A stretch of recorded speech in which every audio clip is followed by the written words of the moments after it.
আসসালামু আলাইকুম। এখন হচ্ছে যারা চায়না আসবা, বিয়ে শাদী কইরা ফেলছো বা কাগজপত্র কিভাবে করবা, তোমরা যারা বুঝতেছো না, আমাকে যারা অনেক মেসেজ দিতেছো অনেকে, আমি ওয়েট করাইতে করাইতে তোমাদেরকে ক্লান্ত বানায় ফেলছি। ভাবলাম যে আজকে একটা ভিডিও আপলোড করে দেই, তাহলে তোমাদের জন্য সহজ হবে। যারা তোমরা লুকায়া টুকায়া বিয়ে করছো, তোমাদেরকে এক বালতি সমবেদনা। কারণ হচ্ছে তুমি লুকায়া বিয়ে করো আর যেভাবেই করো না কেন, তোমার অনেক পেপার লাগে বিয়ের পরে তুমি চাইনা ঢুকার জন্য। বুঝতে পারছো? যদি লুকায়া বিয়ে করে থাকো তাহলে আরো বেশি সমস্যাত পড়বা। আচ্ছা, যাই হোক, মজা না কইরা আমি সিরিয়াস কথা বলি।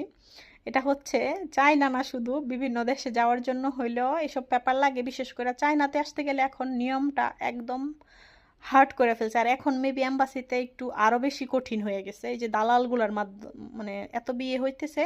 এই জন্য চাইনিজদের মানে সরকারিভাবে তাদের সন্দেহ ঢুকছে আর কি, কি কারণে এরকম বিয়ে হইতেছে এত। তো আচ্ছা, যাই হোক, ওই ব্যাপারটা আমি না আসি। তোমাদেরকে আমি চাইনিজ যে পেপার টেপারের বিষয়গুলো আমি শেয়ার করি। শুরুতে হচ্ছে আমার সাথে যেগুলো লাগছে আমি ওইগুলোই বলবো তোমাদেরকে।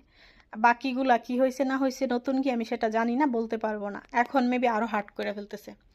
আচ্ছা, শুরুতে হচ্ছে তোমার যে পেপারগুলো লাগবে, আমি প্রথম ভিডিওতে এটা বলবো, পরের ভিডিও বড় হয়ে যাবে না এতে।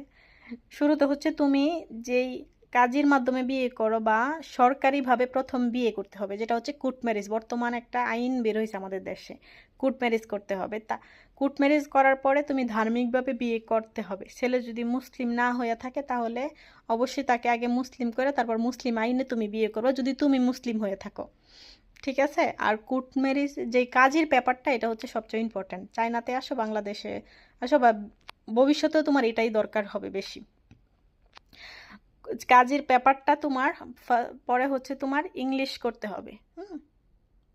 নোটারির মাধ্যমে করো বা যেগুলাই হচ্ছে তুমি ইংলিশে করতে হবে। ইংলিশ করার পরে ওইটা হচ্ছে তোমার মেবি কি করতে হয়, সরকারিভাবে যেই সিল টিল মারতে হয়, এটা তো তোমরা জানোই, মন্ত্রণালয় থেকে করতে হয়। এর আগে ওইখান থেকেই তোমার ডিটেলসে বইলা দেবে। আর যদি না হয়ে থাকে, অনেক জায়গায় এরকম ভিডিও মেবি পাওয়া যায়, আবার অনেক জায়গায় পাওয়া যায় না। ইউটিউবে চাইনিজ নিয়ে ভিডিও নাই, তবে ইন্টারন্যাশনাল অন্যান্য দেশ নিয়ে ভিডিও আছে, তোমরা তাহলে দেখতে পারো।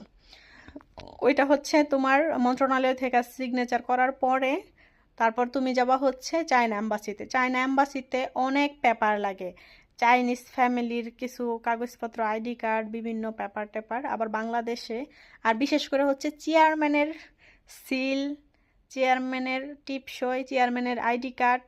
চেয়ারম্যান এখন কোনটা কোন জায়গায় তোমরা হচ্ছে যার যার এলাকায় পাবা। আর নিজের ফ্যামিলির বাবা মা থাকলে তাদের আইডি